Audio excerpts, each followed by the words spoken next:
Ciao cari amiche, guardate che meraviglioso ciambellone alla Nutella che ho appena sfornato, aiuto! Guardate quanto è bello, se volete la ricetta seguite il video e mi raccomando, se lo fate fatemelo sapere, mettete un like a questo video che ho fatto con tanto amore per voi e vi dico subito che ho utilizzato il bimbi e so che questa cosa piace a tantissime di voi, quindi se avete delle domande da farmi fatele nei commenti e io vi aspetto. Ciao a tutte!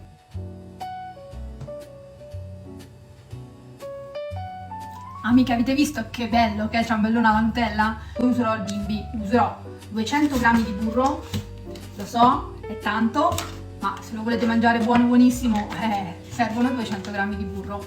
Lo metto nel bicchiere insieme allo zucchero, 200 g di zucchero, eccolo qua,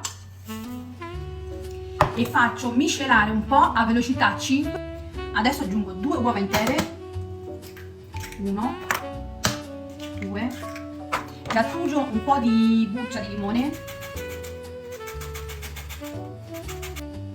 aggiungo sempre senza mescolare mezzo chilo di farina, aiuto, ok, un pizzico di sale, eccolo qua, e una bustina di lievito per dolci e infine 20 ml di latte.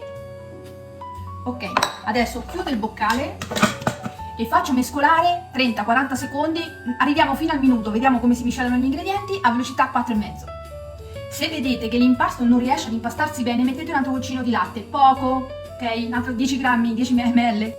A un certo punto il bimbi non ce la fa più e a quel punto mettiamo le nostre mani in pasta. E qui ragazze cominciamo a mettere la nostra energia, facciamo capire a questo impasto che comandiamo noi.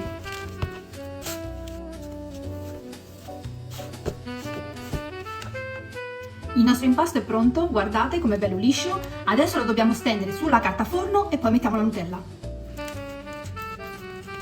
Prima compattiamo con le mani e poi prendiamo un mattarello e cerchiamo di rendere la nostra pasta sottile ma non troppo. E facciamo un rettangolo. Adesso che il nostro rettangolo è pronto, sarà alto, non so, 4-5 mm, mettiamo la cioccolata. Dove? Al centro.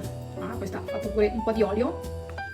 La mettiamo al centro perché poi dopo dobbiamo chiudere a sacchetto l'impasto. La schiacciamo un pochino, se no sarebbe troppo densa, tutta al centro, così.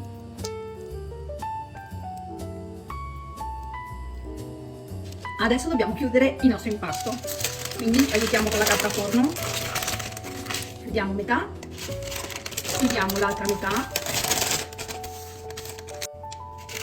e chiudiamo i bordi. Vedete com'è qui? È un pochino aperto, quindi lo dobbiamo chiudere così, altrimenti esce la Nutella.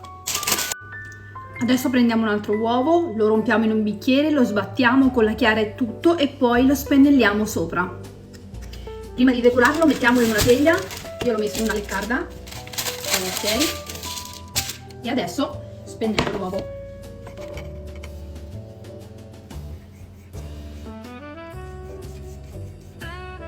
Adesso lo decoriamo con mandorle a scaglie, così, oppure potete mettere anche le mandorle intere, vanno bene lo stesso, così, e una manciata di zucchero a granella, così.